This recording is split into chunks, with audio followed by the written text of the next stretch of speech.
Hello everyone.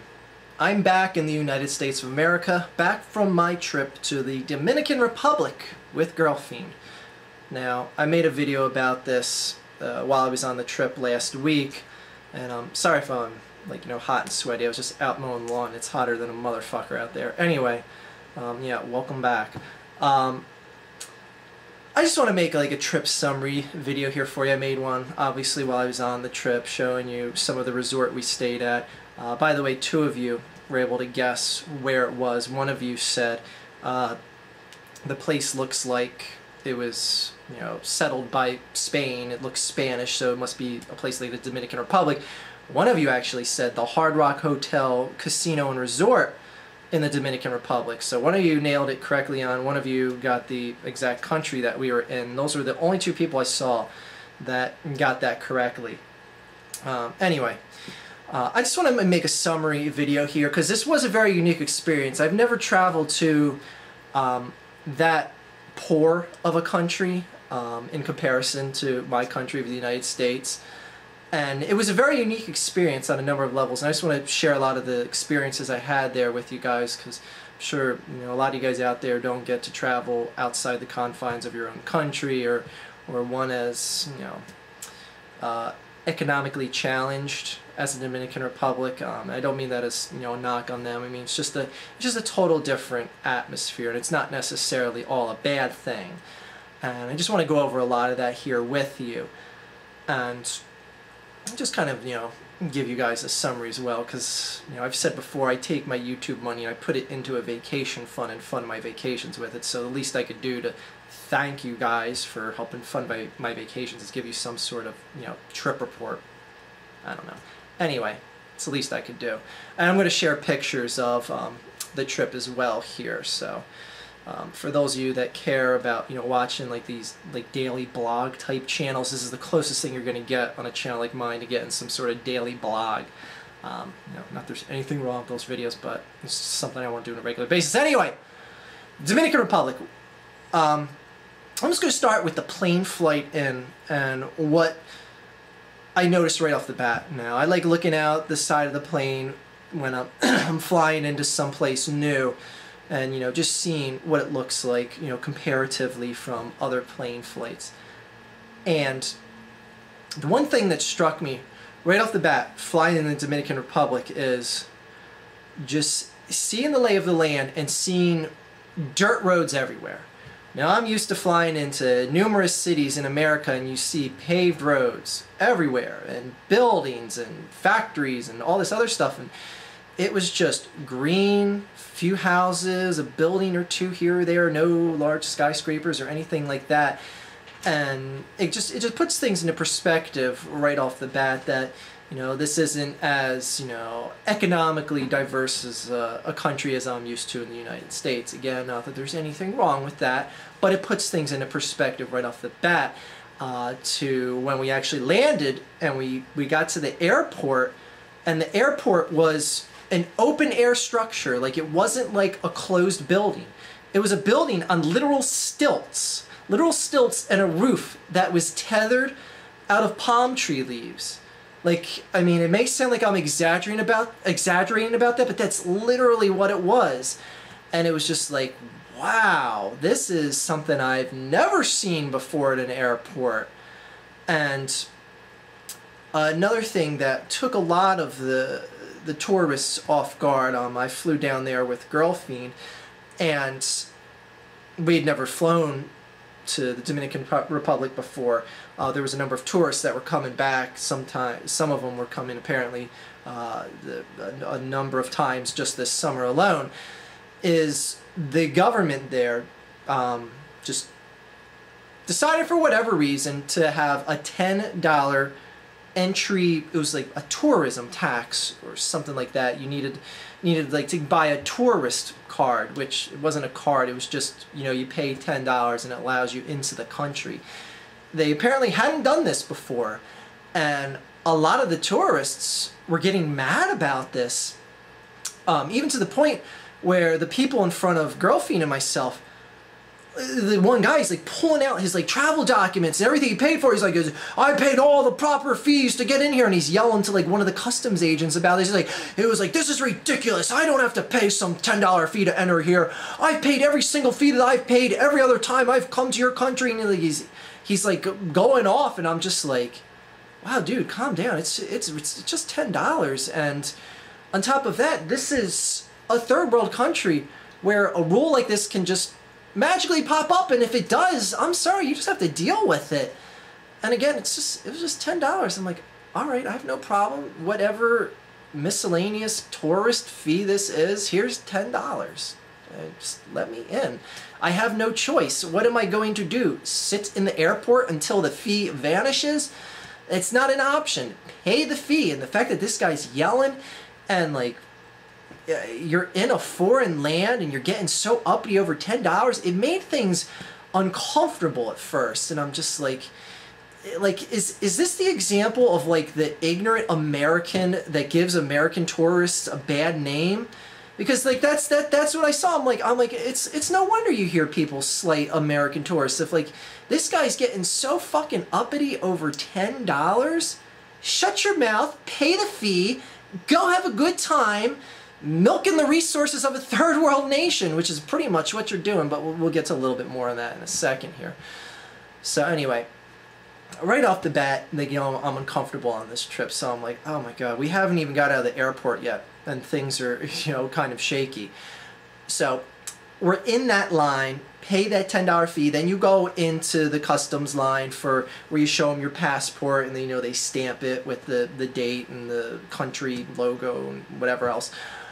And the employee at this line was probably one of the biggest sourpusses I have ever seen in my life. Now, granted, she has a very boring job. I'd be bored too if I had to just, you know, look at passports and stamp them and look at you had to fill out a declaration sheet for the country, you know, just, you know, declaring and giving your information, all this. Anyway, if I had to work a job like that, I'd probably be a sourpuss too.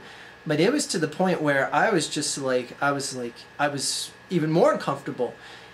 It was like, I'll give you exactly what she did. She takes the sheet, looks at your information, takes your passport, and stamps it like this hard, just closes it, shoves it back to you, like slams it on the counter and shoves it back to you.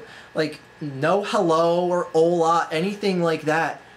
I was like, it was like deliberate and like very intentional. Like I get that you're mad and all, and I was just like, I was like, wow, is this what is to come? Like, do they not like tourists here? Are they upset? And I don't know. I really don't know what the exact relationship between the Dominican Republic locals are and Americans are. So I'm at the point where I'm just like, wow, this is this is kind of a shaky situation right off the bat. We're not even out of the airport yet. So anyways, we go to get our luggage, and there's just random locals in the airport willing to assist you, basically because they want tip money. And we got one of the most friendliest Dominican gentlemen that we saw on the entire trip. He goes up to our luggage, he goes, where are you going to? What service do you have? We had a travel service set up through the vacation agency, or whatever you want to call it.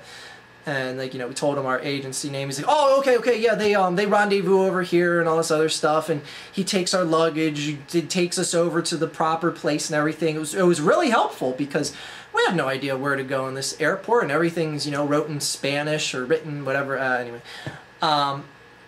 And he takes us over, gets us to the proper shuttle, you know, gets us all situated. I was like, that's great, you know, tipped him a few bucks. He was grateful, and I was like, oh, good, things are turning around. And we're going on the shuttle from the airport to the hotel, and we drove through countryside that was probably some of the most iffy areas I've ever seen in my life. And I'm someone who grew up right outside of Camden, New Jersey.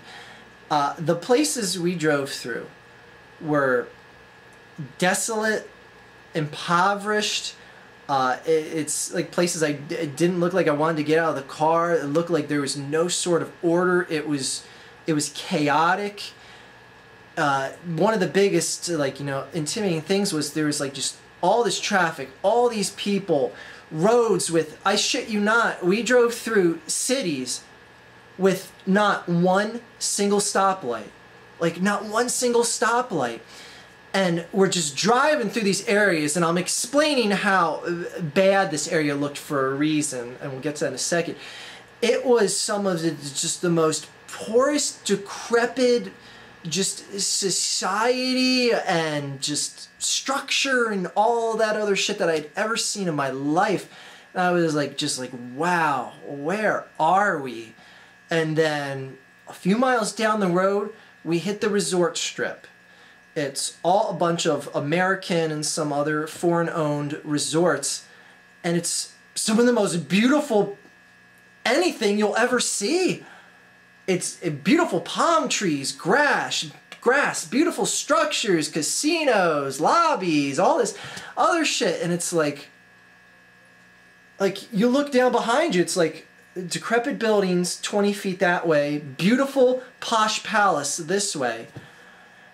And it just really takes you off guard. You're just like, what is this? It's like the Twilight Zone. You go from, you know, just this complete decrepit area into these palatial palace resorts, and that really just takes you back and puts things into perspective of how, like, you know, this country is just being basically used by these other first world nations to create these beautiful places on what was once just, you know, a barren proverbial wasteland. No offense to the Dominican Republic, but it's just like it just felt weird. It felt really weird. And I'll go and I'll put some pictures up of the actual resort here so you get an idea of what we're talking about here and just like the grand scope of things. And again, very beautiful structure, you know, a big beautiful casino, and you know, the Hard Rock really went all out with the place. And one of the things though that just, you know, makes the place feel even bizarre is the place is surrounded by 10-foot tall fences with barbed wire, razor wire on the top, and a line of electrified wire in the center of the barbed wire, just to keep the locals from using the resort, for lack of a better term. And I just put pictures of it up here for you to see. And that was like, it was just like really bizarre. It's like you hit the wall between East and West Berlin. For those you don't know, it used to be a wall surrounding. Yeah, anyway. It was really bizarre to be in this, you know, grand, you know, lush palace of a place, and then you walk to one end or the other and you get, like, you know, this big wall that makes you feel kind of like you're in a jail. And that's in essence what you are. And those resorts were built to be, you know, all-inclusive so that you don't have to leave and you have enough to do. And trust me, there was more than enough to do in the week that girlfriend and I stayed there. Just the food, the shops, the room service, everything. And by the way, in my previous video I said, like, you know, the beers are $50 in the mini fridge. That was all included in the price of the casino. I didn't even realize that at first. I heard something about stuff being all-inclusive. I figured it was all the other, you know, restaurants and stuff. I didn't think stuff in the room was all-inclusive, but that was too. Like, if you drank all the alcohol in your room, you just call 0 for room service and they bring you more. There's 4 bottles of liquor in every room. I'll put pictures of all that on the screen here as well. Tequila, Blanco, vodka, and something else I'm forgetting, whiskey. 4 bottles of whiskey in every room, 3 different types of beer, sodas, 24-hour room service, all inclusive. And the place is staffed by all Dominican locals that are just the most happy-go-lucky people on the planet. These people at the airport, they did not reflect, especially that lady dealing out the passports and stamping them, did not reflect what the experience was for me with the Dominican locals on this trip. just so happy to see you and just going all out and wanting to assist you at every turn. They're everywhere in this casino, all just like I don't want you to think it's just like random, people walking around. They're people that are employed through the casino. And I just did nothing but just total appreciation for the Dominican people after this experience, other than the one grumpy lady at the counter at the airport. But it just, yeah, I mean, I was really taken back just how welcoming they were.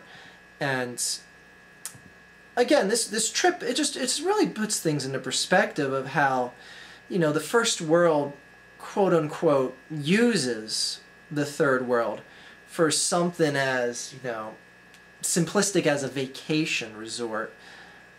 And it's just really bizarre, and I've never been in an exact experience like this, and that's why I wanted to share this here with you guys.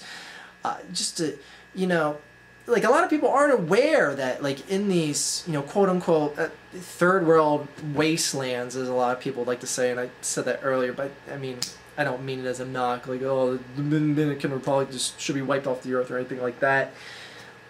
It just goes to show you how, something big, grand, and first world-esque is just dropped down in this corner of the world and just used so that people like me and Girlfie and anyone else can just go there on a vacation and get, just completely pampered.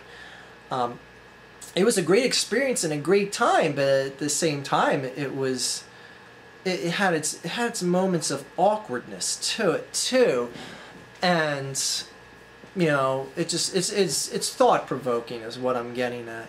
But anyway, very very good experience, and it's something that I would recommend for people to try something like that at least and see what it's like in a country outside of yours where people don't speak your native language, but the majority of people on the resort actually did.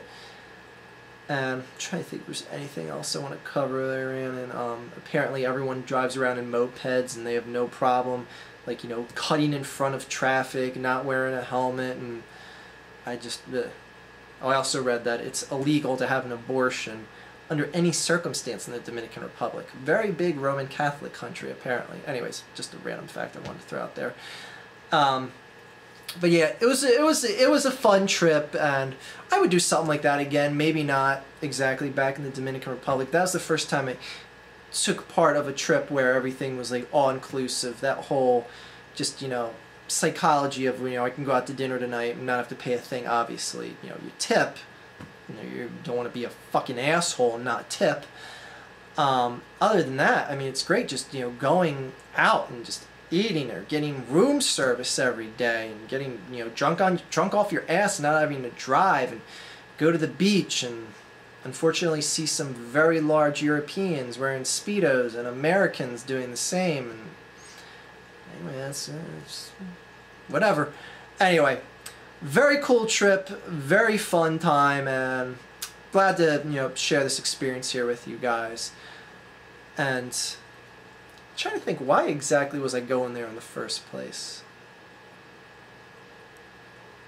Oh, I don't remember. Have a great day, everyone. Sorry guys, this video is going to be a little bit longer because there's actually 2 more stories from this trip that I wanted to share with you guys that I forgot to do in the regular video, and I just thought of when I stopped rolling here. And that is, the first story was when we were going to the resort. The cab driver, or the chauffeur driver, whatever you want to call him, wasn't a cab, started asking, like, where we're from, and I said Philadelphia. And the guy knew of Placido Polanco, the guy that used to play for the Philadelphia Phillies, a guy who's not, any sort of, like, legendary figure in Philadelphia sports. In fact, he played for more teams than the Phillies.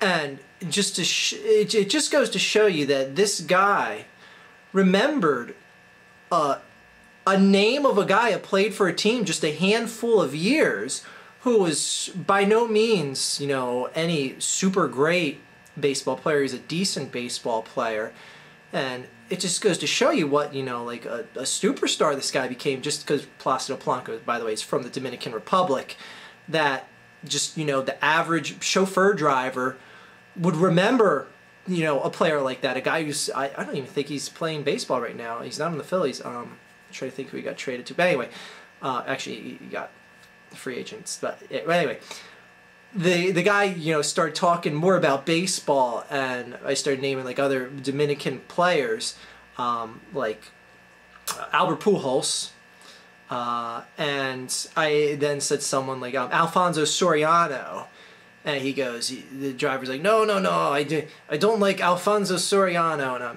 and I'm doing a terrible accent here for the guy.